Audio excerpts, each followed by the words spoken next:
In 1991, a diverse ecumenical group of Christians in Greensboro, North Carolina, entered into a partnership with the Servant Leadership School of Washington, D.C., affiliated with the Church of the Savior. The Servant Leadership School teaches a distinctive approach to Christian life and leadership, grounded in an inward journey and an outward journey. The inward journey of prayer and ever-deepening communion with God, and the outward journey, identifying our spiritual gifts for ministry and discerning one's own particular call to some form of life-giving service in the world. Over the last 12 years, a wonderful array of ministries has taken root and grown in the fertile soil provided by this distinctive approach to Christian life and leadership. Out of that first year, several significant calls to ministry were discerned. First, a group of us felt a clear sense of call to establish our own Servant Leadership School in Greensboro, which has served as community and context now for hundreds of participants to discern their own call to ministry. As far as my students go, the quality of their commitment, and more than that, I think the openness to change and the openness to rethinking very broadly how they work in the world, how they conceive of their calling in the world, how they conceive of the relationship between their religious understandings, their spiritual paths, and their social activism or social action or even just plain old jobs.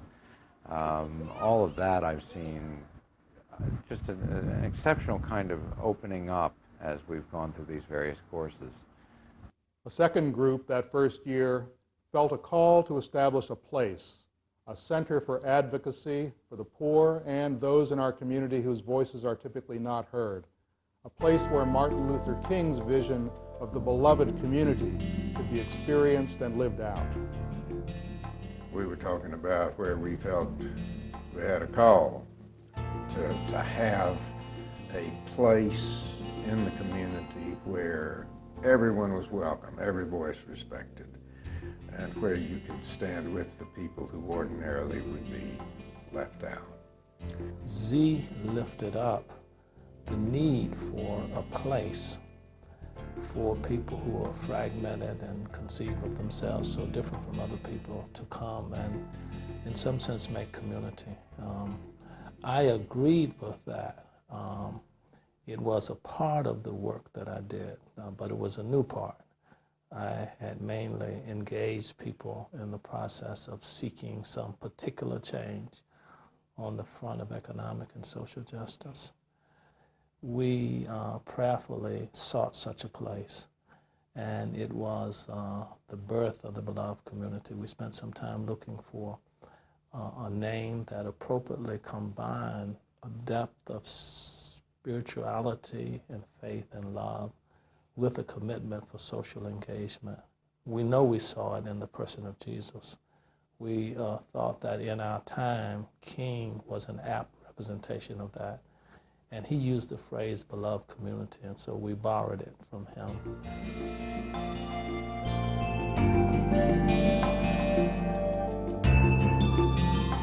My involvement here is to try to develop democratic participation on the part of parents and the community in terms of what happens in the schools where children attend, where parents don't generally have a voice. So it's working to try to bring about unity within the school, the community, and helping all of the people who are involved with the lives of children to come together and work toward the betterment of our schools in Guilford County. If we can learn to take down the walls and the barriers, but I think a great deal of healing and growth is there for all of us. A third group's sense of calling to serve children in low-income neighborhoods led to a wonderfully innovative scouting program for inner-city youth.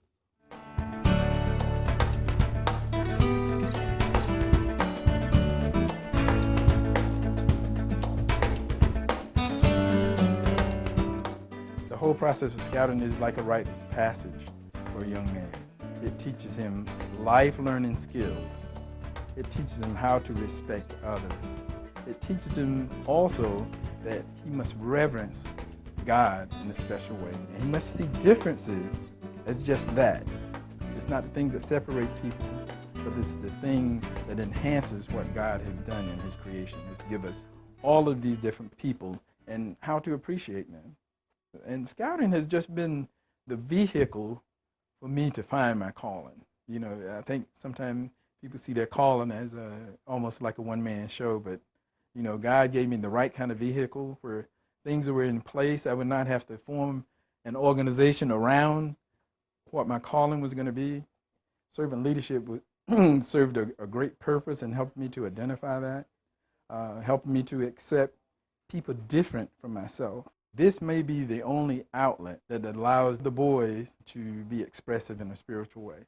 And this is a way of bringing church directly to them, to let them know that it's not as hard as people make it seem to be a friend to God. And I absolutely love that part of it, because it's in line with what servant leadership has taught us, that we always should pay homage to God for what he has done, you know, for us, around us, to us, and to other people. In addition to these new initiatives, servant leadership gave us a new sense of vision and purpose for some of our existing ministries as well.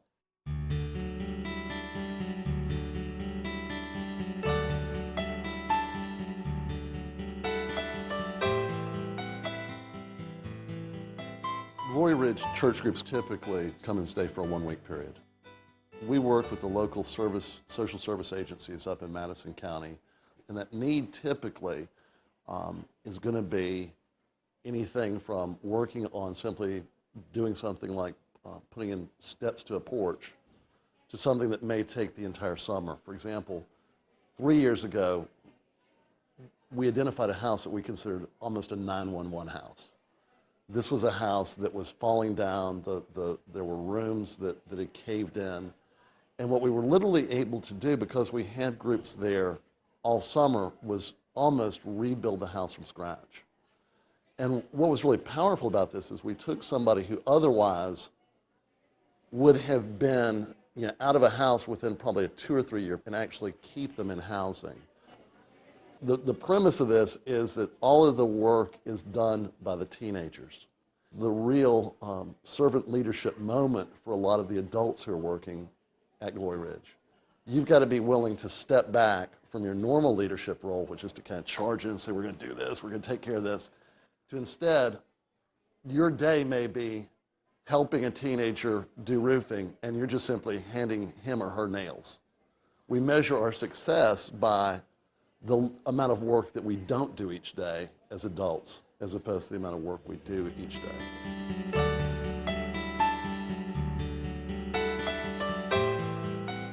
These kids love to go during the summer and work hard. They're very motivated to do it. And I think the important piece for them is that they're seeing their faith in action. There's tangible results. They transform some physical part of a person's house, whether it be adding a handicap ramp, putting in a new bathroom for somebody who can't get in and out of a tub, and installing a shower so it's easier for them to bathe, putting down new floors, making plumbing repairs. It can be anything. It's tangible work that they see the results of their efforts. And I think it just helps them to grow deeper their own faith and understand the gifts that they've been given and how they can be used to serve others. Our second year in servant leadership, with yet another 35 or so students, produced a number of new initiatives as well. Some who were working with our Urban Ministry Center felt a call to infuse that difficult and important work with a genuine spirit of Christian ministry.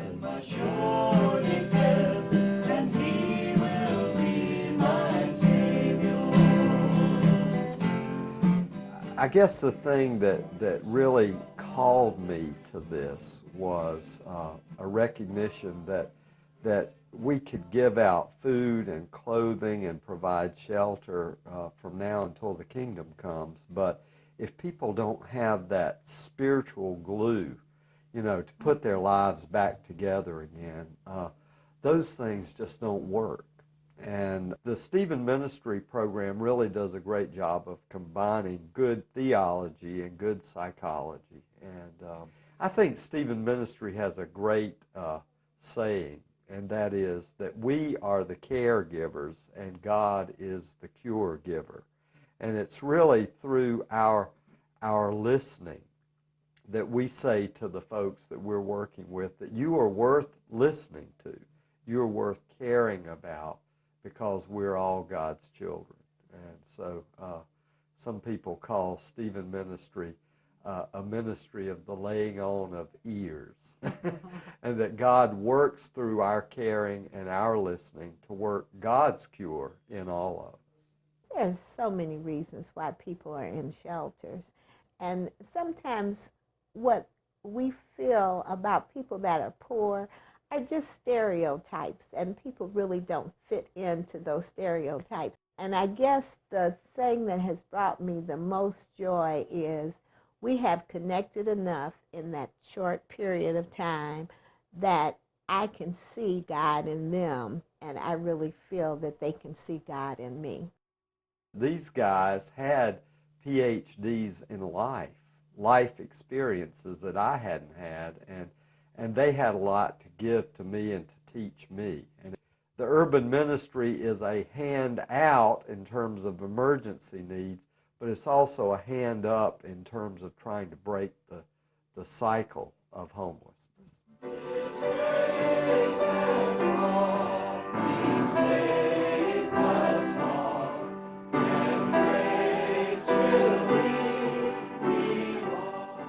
Some high quality singing in here today. Another group of us sensed a call to develop a more compassionate Christian response to the growing crisis of AIDS.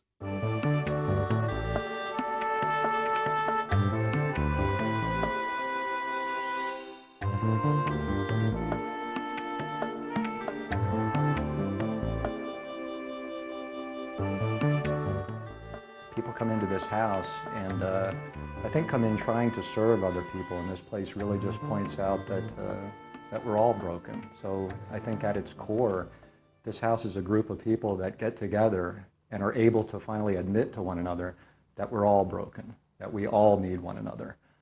In 1993, which was the second year of servant leadership, AIDS was emerging as a healthcare crisis for the entire community, but also in this part of the country as a spiritual crisis for our religious communities, because people living with AIDS naturally turn to their churches and faith communities for pastoral care and spiritual support, and instead of compassion and grace, we're so often met with hostility, rejection, and judgment. At that point, we felt a vivid sense of call to help change the spiritual climate for people living with AIDS in this part of the country. Out of that call, shared by others, GRAIN, the Guilford Regional AIDS Interfaith Network, was born. People needed a place to be as much as anything. They needed to be with others who were dealing with the same issues they were, and they needed a place of community. They were still not really being accepted in mainstream society, and we found this wonderful home and we transformed it into a place where people could feel safe and they could come and be with others who were dealing with some of the same issues they were. It's really met the needs of a changing face of AIDS. The place is organic, so it changes every day depending on who walks through that door. People can come into the house who have been diagnosed 24 hours before they walk in here. There's other people who come to this house who have been living with this virus for 20 years.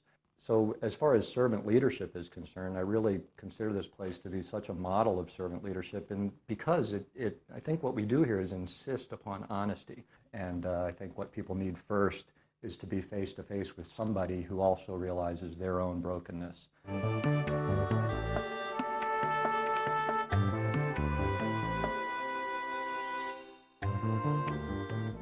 A very important person from that second year of servant leadership whom we cannot feature in this video is Linda Jones, who died this past year. A true servant leader. Her own ministry, Voices of Community, developed and trained effective indigenous leadership in many of Greensboro's poorest communities, giving rise to a whole host of creative collaborations, such as the one that produced the Eastside Park Community Center.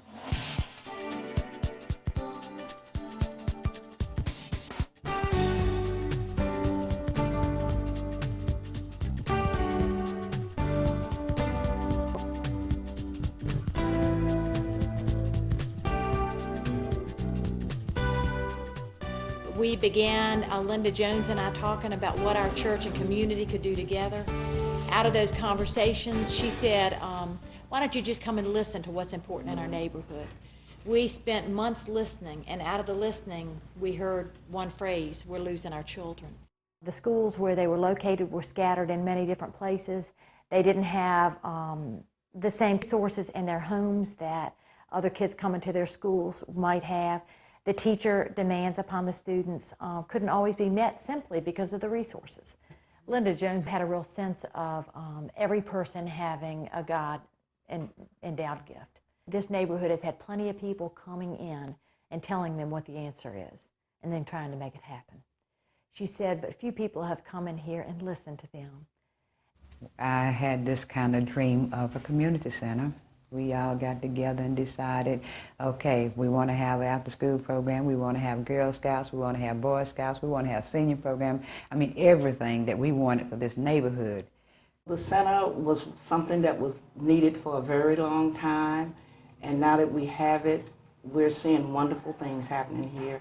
The things that we weren't able to succeed in the community as far as the events and different fundraisers, now we have a place to have that, and the after-school program is going along very good.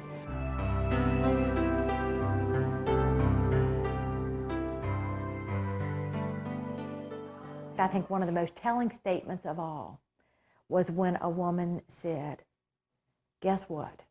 This year I had my first trick-or-treater.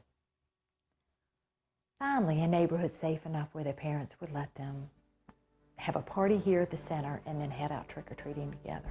That's so small to be so great a statement. And it has been a real privilege to walk this journey with them.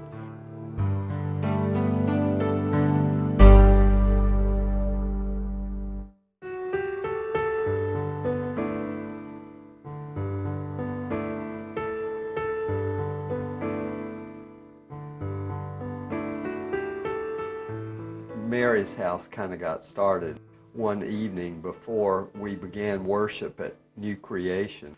A woman came into my office saying that she had just spent all of her money that weekend on crack, had no money, had no place to go, and I really didn't know what to say to her. Shortly after that, I had lunch with Beth McKee Huger, and I was sharing with her that experience and my concern that we didn't have a halfway house for women in Greensboro dealing with substance abuse. Beth was the engine that drove that thing. Mary's House is a faith-based ministry supporting women through the transition from substance abuse to being able to have strong and independent families, being able to care for their children and contribute to the community.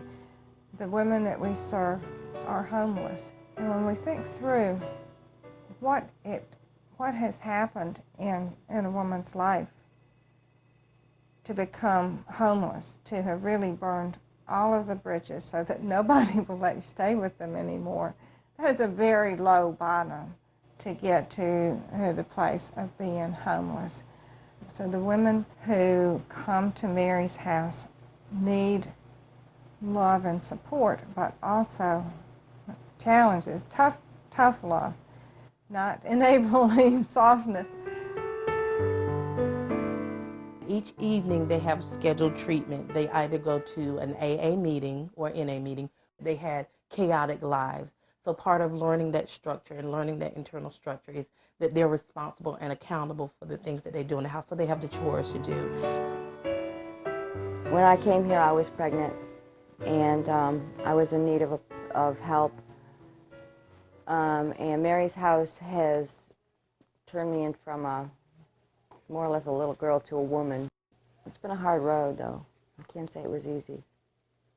It's kind of like a cocoon, a safe place where they're surrounded by people who care, but who are going to call them on it if they're not doing the right thing with their children or with their own recovery.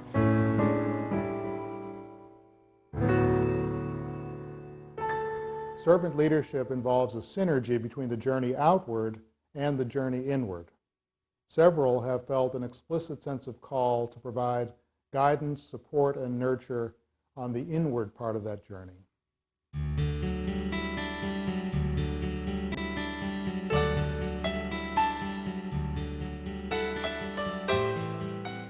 Healing Ground is really co-creative sanctuary, a place to come for rest and renewal, and where the principles of servant leadership are practiced and nurtured.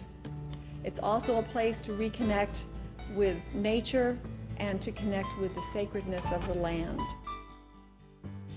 Healing Ground is actually two properties. One is River Birch, which is our home, and it had a 4-stall horse barn that we turned into studio space. And that's where the workshops, the meditation, and the grounds are opened.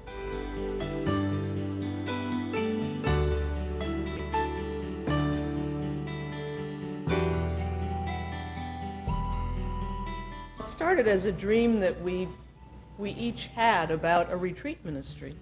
And it was a situation of sort of human spirit guiding that dream, and Holy Spirit kind of coming in and weaving life circumstances to say, well, it's a good dream, but over time and as we began taking classes at Servant Leadership, we found the Holy Spirit just sort of moving that dream in a different direction. And Healing Ground was born as a result. The other part of Healing Ground is a 200-year-old log house that is owned by Holy Trinity and given to the ministry of Healing Ground, which is a ministry of the Servant Leadership School. It is a wonderful place. It was built by the Reverend Henry Tatum, Primitive Baptist minister, and is truly a place that is soaked in prayer and has been for 200 years, and has wonderful rolling meadows, hardwood and pinewood grove, a beautiful pond, and there are a lot of very special places for meditation. We offer workshops,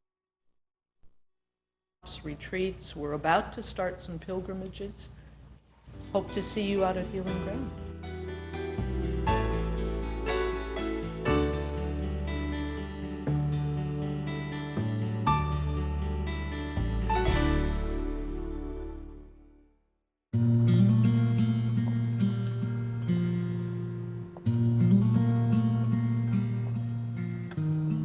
Walk is a ministry to both individuals and to groups, allowing people to explore their own journey inward.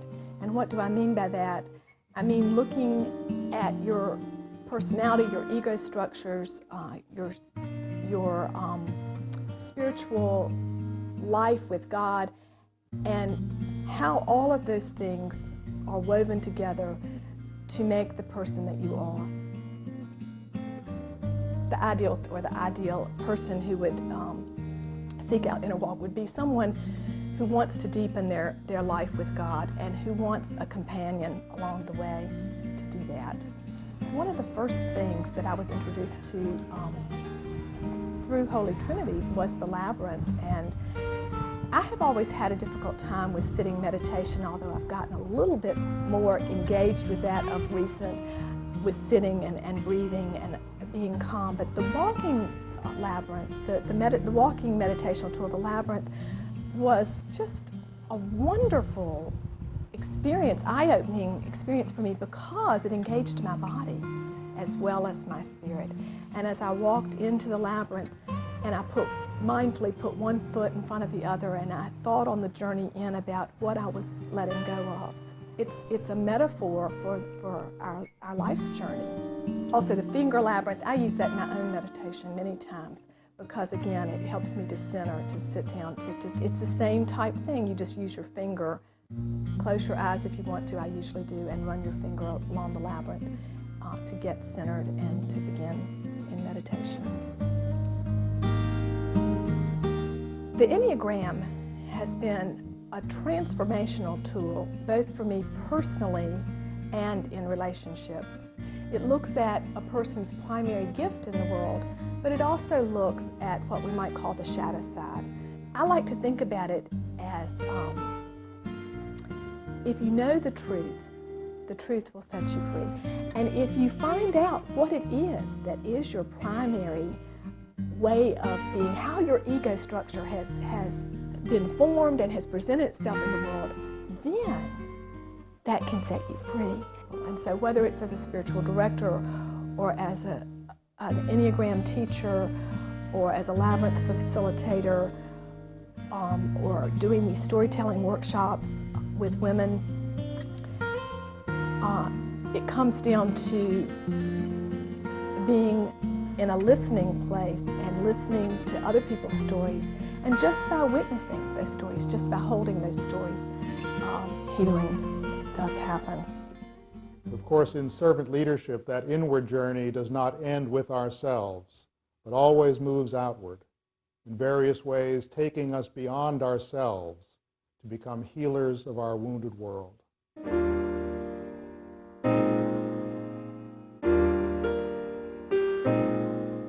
From a small outreach ministry with no property and no money, the Servant House, it's come a long way based on the program of Christ House in Washington, D.C.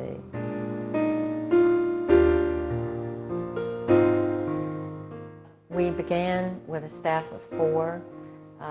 We now have a staff of 14, not counting part-time and volunteers that come to Servant House.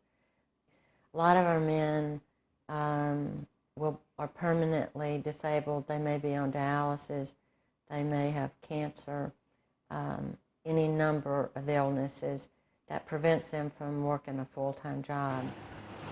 We bought this property from the county and then spent approximately $800,000 rehabbing it. I used to lay awake at night wondering if I was going to have to second mortgage my house, but it all just came to fruition. They can stay here for 2 years, and the ultimate goal is permanent housing, sometimes permanent housing with supportive services.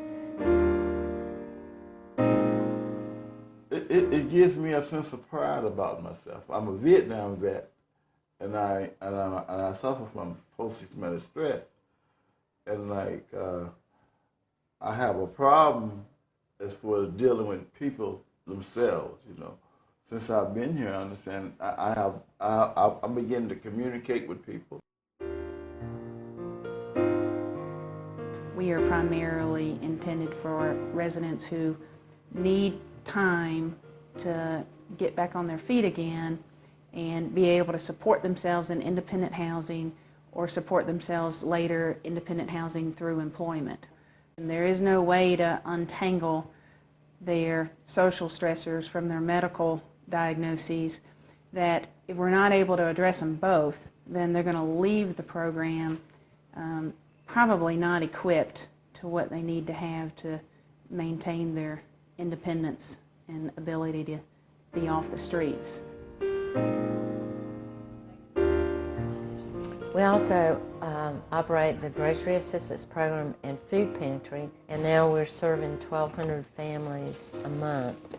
It's the largest food pantry in Greensboro.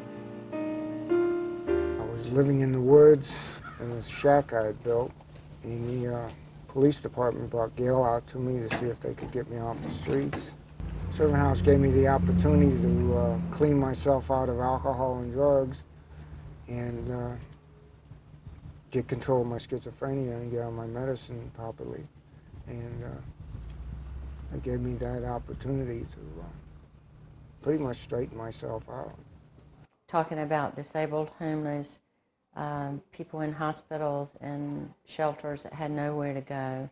This is something I think you learn in servant leadership, is that eventually you'll find out why you went through those doors, and it will be revealed to you. And I think that's what Servant House and servant leadership is about.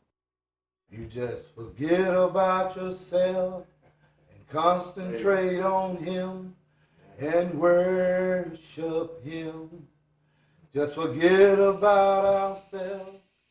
With a house that's set up like this here that they can come to and feel I'm at home. I'm loved, I'm cared for. There's somebody here that is sensitive to my needs. And not only that, they'll deal with me when I'm erring or going astray. Generally, it's referred to as a halfway house, but I call it aftercare and transitional facility, because what we do is help make that transition for men from prison to society less difficult. Once we pick them up from prison and bring them to Jericho houses, the first thing we do is we sit down with them and we give them the rules and regulations of Jericho House so that everyone can live in harmony. And then the next thing we tell them to do is to sit down and think about what they would like to see improved in their life. Since I've been released from incarceration, I decided that I wanted to get my life back on track and start a positive thing in life. I honestly can say that I don't have any intentions of turning back, because being here in this ministry has strengthened me to the point that I don't have the temptation of the desires that I had before I got into the ministry.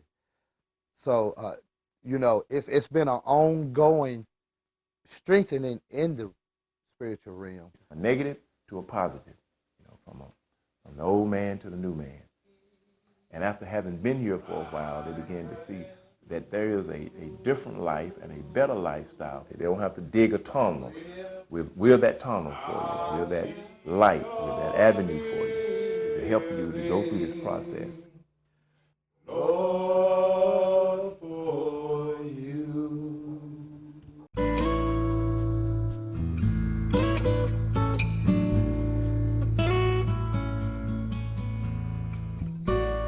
Jubilee Jobs does a lot more than actually place jobs. Jubilee Jobs is really a place to help restore lives.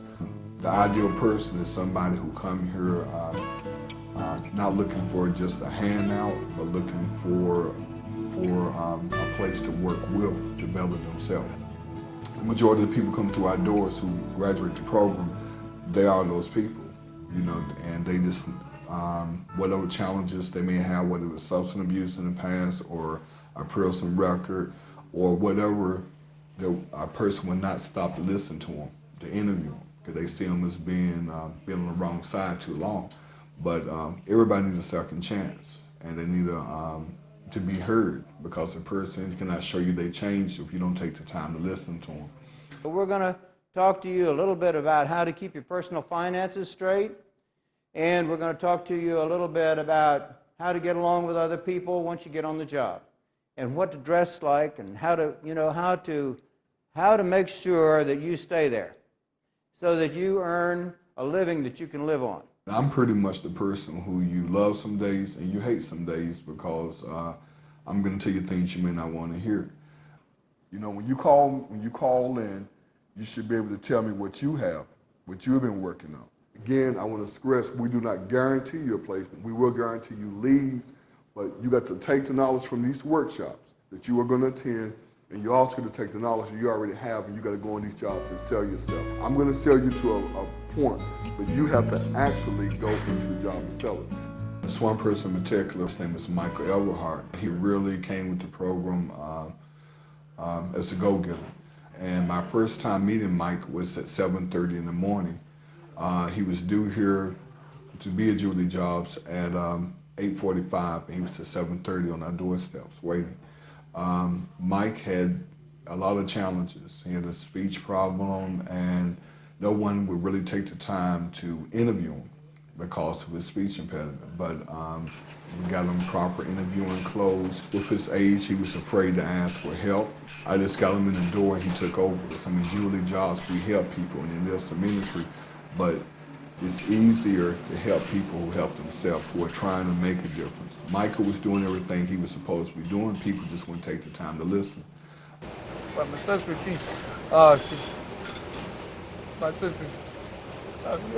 she knows the person at the church, knew Antoine, and so Antoine, he got me picked up with his job. Like he said, he knew Richard, and Richard, he told me to come out here and put the application in, so, you know, I talked to him and gave me a job. I've had people who I place with, they are not ready when they walk through our doors, but somewhere along the way, they may hear something that changed their whole outlook on life, that they find out that there's love here. There's a few transitions that I've made this week in itself. That's the move away from the house that I was in, which was drug infested and alcohol infested. Cleaned myself up, got decent clothes. Self-confidence has risen at an all-time high. And I'm better prepared to find a job just because of that.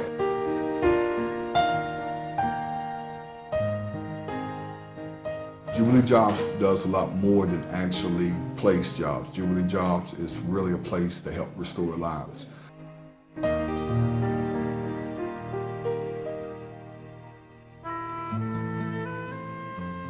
Now in our 12th year, we have welcomed participants from a variety of churches and organizations, supported persons called to serve in ministries of compassion, justice, the alleviation of human suffering, and also those called to practice servant leadership in the workplace.